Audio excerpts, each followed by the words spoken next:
पहली बात तो ये कि यह जो नेशनल हेराल्ड का मामला है, इसका कानूनी पक्ष कुछ भी नहीं है। तो मैं आपसे इसके कानूनी पक्ष के बारे में बात नहीं करूंगा। सीधे तौर पे ये एक राजनीतिक साजिश और शरारत का मामला है। ये राजनीतिक साजिश और शरारत का मामला कैसे है? पहला, कि जिस कानून के तहत यह मामला दर्ज किया गया है, उस कानून का नाम है money laundering act. Money laundering act उस केस में लगेगा जिस केस में कहीं कोई पैसे का लेन देन हुआ हो। इसमें पैसे का कोई लेन देन हुआ ही नहीं है। और दूसरा, बार बार ये कह रहे हैं कि कांग्रेस पार्टी के नेतृत्व ने मुनाफा कमाया है। सबसे इंपॉर्टेंट बात यह है कि जो दोनों कंपनियां हैं वो नॉन प्रॉफिट ऑर्गेनाइजेशन है। ना तो वो मुनाफा कमाती है और ना उसका मुनाफा कोई ले सकता है। कोई भी उसका डायरेक्टर हो जाए, 1 रुपया जो है उस कंपनी से कोई ले नहीं सकता है। और तीसरा, कह रहे हैं कि हजारों करोड़ की संपत्ति का मामला है। ये जो 3 बड़ा झूठ है, उसका पर्दाफाश हम आपके सामने करना चाहते हैं। पहला, कि इसमें कोई पैसे का लेन देन नहीं हुआ है, तो आप जो है मनी लॉन्ड्रिंग का मामला कैसे दर्ज कर रहे हैं? दूसरा, डायरेक्टर चाहे कोई भी हो, कोई भी डायरेक्टर उस कंपनी से कुछ भी नहीं ले सकता है, उसकी संपत्ति को कोई बेच नहीं सकता है, वो संपत्ति एज इट इज रहेगी। तो जो है राहुल गांधी और सोनिया गांधी जी ने फायदा कैसे ले लिया? और तीसरा, सुविधा अनुसार बदलते रहती जितनी संपत्ति है, एक लखनऊ के ऑफिस को छोड़ करके सारी संपत्ति लीज पर है। मतलब वो नेशनल हेराल्ड की भी संपत्ति नहीं है। यह जो हमारा प्रदेश कार्यालय है, ये कांग्रेस पार्टी की इंडिविजुअल प्रॉपर्टी है, लेकिन जो सरकार से हमको ऑफिस मिला है वो हमारी प्रॉपर्टी नहीं है, वो सरकार की प्रॉपर्टी है। सरकार जब चाहेगी तब ले लेगी। मतलब पहले दिन से नेशनल हेराल्ड के मामले में भाजपा झूठ बोल रही है। सवाल यह है कि इनके हजारों झूठ की तरह यह नया झूठ क्यों परोसा गया है? नया झूठ इसलिए परोसा गया है कि प्रधानमंत्री जब आए थे तो उन्होंने एक बात कही, कांग्रेस मुक्त भारत। उनको एक बात समझ में आ गई, तीसरी बार प्रधानमंत्री बने हैं, कि कांग्रेस मुक्त भारत नहीं हो सकता है। खास करके उस परिवार के रहने के चलते जिस परिवार से 2 प्रधानमंत्री ने अपनी शहादत दी हो देश के लिए बलिदान देने वाले परिवार को बदनाम करने पे इसलिए उतारू हैं कि इनको मालूम है कि इनके खिलाफ कोई भी आरोप चिपकता नहीं है। आपने देखा किस तरीके से जो है राहुल जी की नागरिकता पे सवाल उठाया गया, फिर कोर्ट ने फटकार लगाई, वकील को जो है जुर्माना भरने को कहा और जेल किया वकील को, सदस्यता समाप्त कर दी गई, फिर सदस्यता बहाल की गई, घर वापस ले लिया गया, फिर घर दिया गया। और जनता को देखिए, सांसद थे तो आपने सदस्यता छीन ली और घर ले लिया, जनता ने लीडर ऑफ अपोजिशन बना दिया और जो है सांसदों की संख्या जो है वो डबल कर दी। तो भाजपा कहीं ना कहीं यह बात समझ गई है कि जब तक यह परिवार है, जब तक कांग्रेस पार्टी है, तब तक संविधान को चकनाचूर करने का इनका सपना पूरा नहीं हो सकता है। देश की जो बहुसंख्यक आबादी है, चाहे वो दलित हो, आदिवासी हो, पिछड़े हो, अति पिछड़े हो, गरीब लोग हो, अल्पसंख्यक हो, उनके हितों पर हमला नहीं हो सकता है। प्रधानमंत्री जी को यह बात पूरी तरह से समझ में आ गई है कि वो और उनकी मित्र मंडली जो इस देश की संपत्ति को दोनों हाथ से लूट सकते रहे हैं, उसको अगर कोई रोक सकता है तो कांग्रेस पार्टी रोक सकती है। मेरा एक सीधा सवाल है और जनता में यह सवाल है कि अगर किसी के ऊपर कोई ईडी का मामला होता है, वो व्यक्ति अगर भाजपा में चला जाए तो वो सारे मामले समाप्त हो जाते हैं। और ऐसे एक नहीं, इस देश में कम से कम सैकड़ों उदाहरण दिए जा सकते हैं, क्योंकि ईडी का जो कन्विक्शन रेट है वो 1% भी नहीं है। मतलब 100 लोगों पे कार्रवाई करते हैं, 1 लोग को भी जो है ये सजा नहीं दिलवा पाते हैं। तो वो सारे लोग जिस पे ईडी कार्रवाई करती है, उनका होता क्या है? होता यह है कि ईडी दरअसल भाजपा का एक्सटॉर्शन डिपार्टमेंट है। ये एक्सटॉर्शन डिपार्टमेंट जो है भाजपा आरएसएस के लिए इलेक्शन के साथ भी और इलेक्शन के बाद भी, प्रधानमंत्री जो कहते हैं कि हम 18-18 घंटे काम करते हैं, यही एक्सटॉर्शन डिपार्टमेंट 18-18 घंटे काम करता है। जो सवाल आज कांग्रेस पार्टी के लिए उठाए जा रहे हैं, वही सवाल आरएसएस और बीजेपी के लिए क्यों नहीं पूछे जा रहे हैं? कि आप हर शहर में जो दफ्तर बनाए हैं, कहां से बनाए हैं? आरएसएस तो रजिस्टर्ड ऑर्गेनाइजेशन भी नहीं है। नेशनल हेराल्ड आजादी के वक्त में पंडित जवाहरलाल नेहरू और अन्य स्वतंत्रता सेनानियों के द्वारा स्थापित किया गया। 3 अखबार चलाए गए, अंग्रेजी में नेशनल हेराल्ड, हिंदी में एक अखबार और उर्दू में एक अखबार। और वो अखबार जब चलाई जा रही थी, और ये बहुत आइकॉनिक बात है, इसको याद रखिएगा, 1942 के भारत छोड़ो आंदोलन में अंग्रेजों ने इस अखबार को प्रतिबंधित किया था। जब अंग्रेज से नहीं डरे, आज़ादी के आंदोलन के दौरान, आज़ादी के पहले, जब आज़ादी को प्राप्त करने के लिए, आज़ादी को लाने के लिए संघर्ष हो रहा था, तो आज जो है अंग्रेजों के जासूसों से डरेंगे? उनसे डर लगेगा जब अंग्रेज से नहीं डरे? और ये अखबार पे वो उसी तरह से हमला कर रहे हैं जैसे अंग्रेज किया करते थे। क्या डर है भाई नेशनल हेराल्ड से? ज्यादातर मीडिया पर आपका कब्जा है। कोई एक अखबार अगर चल रहा है और कांग्रेस पार्टी उसको चलाने का प्रयास कर रही है, इसमें क्या गैर कानूनी हो गया है? और अगर कुछ गैर कानूनी हुआ है, दो सवाल का जवाब देना चाहिए ईडी को भी और भाजपा को भी। पहला कि 2 बार जो है, एक बार कोर्ट में यह मामला नहीं ठहरा और दूसरी बार ईडी ने कहा कि इसमें कोई कार्रवाई करने के लिए है नहीं। दूसरी बार सुओ मोटो लेकर के फिर से आपने केस रजिस्टर्ड कर दिया। इतने साल हो गए हैं, क्या कार्रवाई है आपकी? सिवाय इसके कि जब देश में आपको ध्यान भटकाने के लिए कोई मुद्दा चाहिए तो जो है आप ईडी का मामला उछाल देते हैं। हम कहते हैं कि सरकार सबूत पेश करे और जो अपराधी है उस पर कार्रवाई करे, लेकिन सरकार जब खुद ही अपराधी बन करके उन लोगों पर कार्रवाई कर रही है जो लोग सरकार के विपक्ष में हैं, और यह बात बिल्कुल आमने सामने दिख रही है। नीतीश कुमार जी जब इंडिया के साथ थे, उनके सारे मंत्री के घर पे जो है ईडी का छापा हुआ। जो ही एनडीए के साथ चले गए, किसी मंत्री पे कोई कार्रवाई नहीं। एक नहीं, ऐसे हजारों एग्जाम्पल दिए जा सकते हैं। तो भाजपा ने ईडी के माध्यम से इस देश में जो राजनीतिक लड़ाई लड़ने वाले लोग हैं उनके सामने 2 विकल्प दिया है, या तो आप भाजपा में आइए या जेल में जाइए। लेकिन बीजेपी यही एक गलती करती है।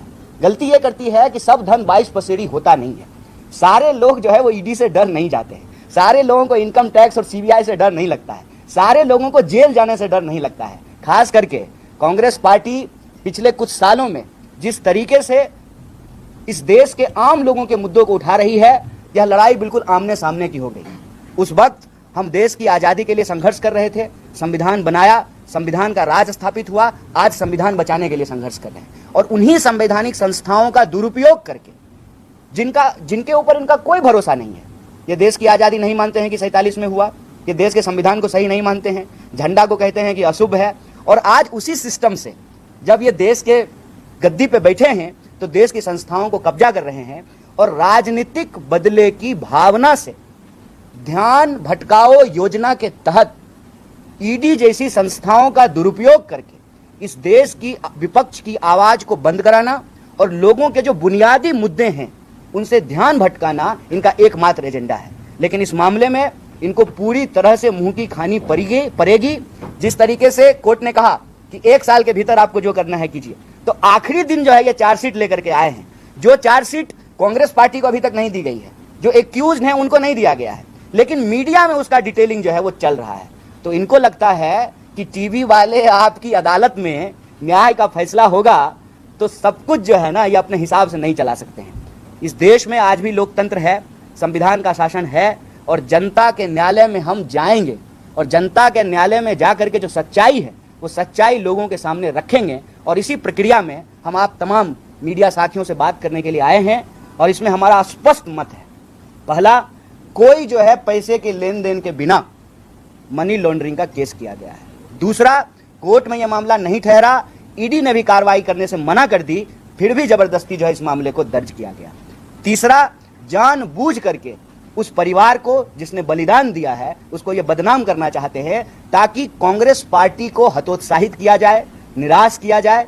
तो हम आपके माध्यम से आरएसएस बीजेपी को कहना चाहते हैं कि नेशनल हेराल्ड एक हिस्टोरिकल आइकॉनिक चीज है। 1942 के भारत छोड़ो आंदोलन में अंग्रेजों ने प्रतिबंधित किया, तब भी जो है देश को आज़ादी 47 में मिली। आज आप लोकतंत्र की आवाज को बंद करने की कोशिश कर रहे हैं, लेकिन ये होगा नहीं। हम अपने काम पे निरंतर आगे बढ़ते रहेंगे और जैसा कि हमारे प्रदेश अध्यक्ष जी ने आपको बताया कि हम इनके ध्यान भटकाओ योजना को अच्छे तरीके से समझ रहे हैं। संविधान बचाने की बात हो, महंगाई की बात हो, बेकारी की बात हो, भेदभाव की बात हो, और जिस तरीके से देश आर्थिक संकट की तरफ जा रहा है, मिडिल क्लास लोग हर चीज के लिए जिस तरह से परेशान हो रहा है, इन मुद्दों को हम प्रमुखता से उठाते रहेंगे। परिवार को बदनाम करने की ना इनकी नीति नहीं है, ना रीति नहीं है, और इसके बारे में हम सब जानते हैं कि सांच को कोई आंच नहीं होता है। खास करके आप उस परिवार को बदनाम नहीं कर पाएंगे जिस परिवार के लोगों ने देश के लिए बलिदान दिया है। लोग आज पूछ रहे हैं, इनकम टैक्स डिपार्टमेंट ने कहा कि 462 करोड़ की प्रॉपर्टी है। प्रॉपर्टी के बारे में भी आपको बता देते हैं, एक लखनऊ के ऑफिस को छोड़ करके नेशनल हेराल्ड की सारी प्रॉपर्टी लीज पर है। और जो परिवार, देश के पहले प्रधानमंत्री पंडित जवाहरलाल नेहरू अपना हजारों करोड़ का प्रॉपर्टी देश को दान दे दिए, वो एक अखबार की प्रॉपर्टी ले लेंगे? ये देश के आम लोग सवाल कर रहे हैं। जिन्होंने अपनी संपत्ति देश को दे दिया, तो देश का जो अखबार है जो आजादी के आंदोलन में चला, उसकी प्रॉपर्टी वो ले लेंगे। हकीकत यह है कि उसकी प्रॉपर्टी कोई ले ही नहीं सकता है, वो एक नॉन प्रॉफिट ऑर्गेनाइजेशन है। तो एक झूठ को इन्होंने बार बार बोला है, उस झूठ से हम लोग घबराने वाले नहीं हैं। कांग्रेस पार्टी अपने कार्यक्रम पर निरंतर चलेगी और बीजेपी और आरएसएस की देश को बांटने की, गरीब लोगों को परेशान करने की और देश की संपत्ति को अपने मित्र मंडली को पहुंचाने की जो नीति है, इसका पर्दाफाश करेगी। क्योंकि यह देश में नहीं चल सकता है कि आपको एक बार मैंडेट मिल गया है तो आप संख्या के दम पर जो है कुछ भी कहेंगे, कुछ भी बोलेंगे। आप किसी के ऊपर ईडी का कार्रवाई करते हैं, वो इंसान अगर आपसे समझौता कर ले, वो अगर आपकी मित्र मंडली में शामिल हो जाए तो सारा कार्यक्रम बंद हो जाता है। और आप हर राज्य दर राज्य यह घटना जो है उठा करके देख सकते हैं। किसी भी राज्य में कोई ऐसा विपक्षी पार्टी नहीं है जिसके नेताओं को डराने धमकाने के लिए ईडी का इस्तेमाल नहीं किया गया हो। तो यह जो एक्सटॉर्शन डिपार्टमेंट है भाजपा का, इसको जो कार्रवाई करना है करे। हम जनता के बीच में है, आपके माध्यम से इन मुद्दों की सच्चाई इन डिटेल आपको जो है प्रेस रिलीज के माध्यम से देंगे। और हमारा आपसे निवेदन है कि भाजपा की जो ध्यान भटकाओ योजना है, इसकी हकीकत जनता के बीच में आए और जनता के जो वाजिब सवाल हों उस पर चर्चा हो, ना कि एक राजनीतिक साजिश और शरारत को उसके कानूनी पक्षों में उलझा करके जनता का ध्यान न भटकाया जाए। बहुत बहुत धन्यवाद।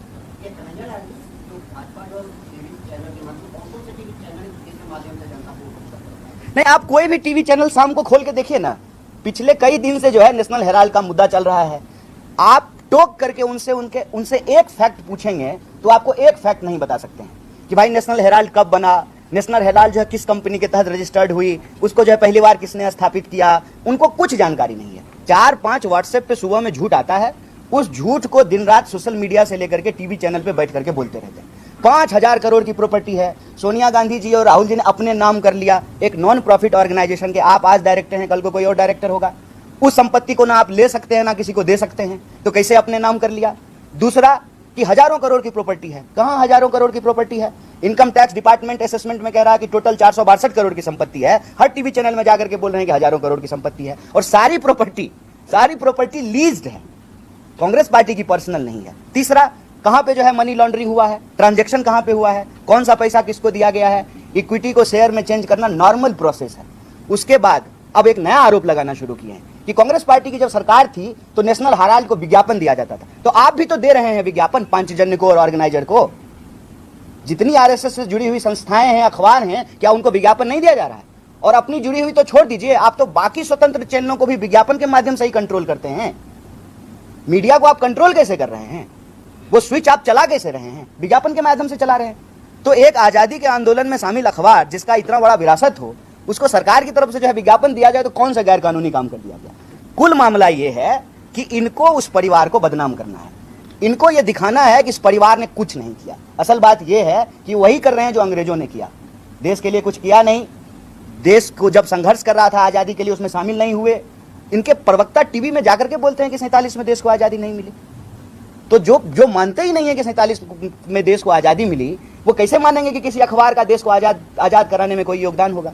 तो वही काम करते हैं जो अंग्रेज किया करते थे। तो हर टीवी चैनल में एक झूठ सिलसिलेवार तरीके से बोला जा रहा है, उसकी सच्चाई हम आपको प्रेस विज्ञप्ति के माध्यम से भी देंगे।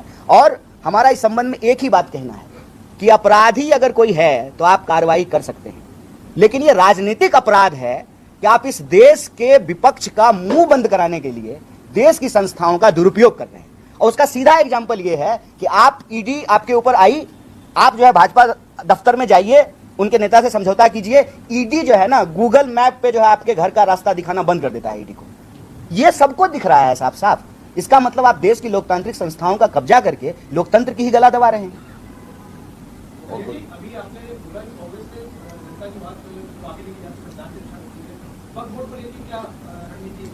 देखिए, वक्फ बोर्ड पे तो ऑलरेडी सुप्रीम कोर्ट ने अपने ऑब्जर्वेशंस दिए हैं और पार्लियामेंट में भी जो है हमने वही बात रखी थी जो ऑब्जर्वेशन सुप्रीम कोर्ट ने दिया है। तो अब बीजेपी ये नहीं कह सकती है कि ये जो है राजनीतिक मामला है।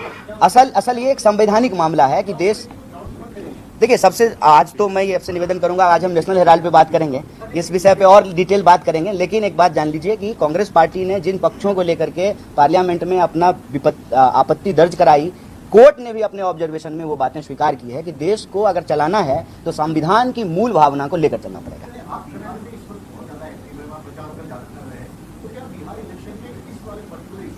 आप हाईलाइट करके उठाएंगे, ये सबसे बड़ी प्राथमिकता में वक्त, और क्या गठबंधन, इंडिया गठबंधन जो है वो बिहार चुनाव में नजर आएगा या अकेले अकेले चुनाव का? नहीं, सबसे पहली बात तो ये जान लीजिए, इस नेशनल हेराल्ड के विषय में आपको एक बात कह दें, ये हमारे लिए सबसे जरूरी मुद्दा नहीं है।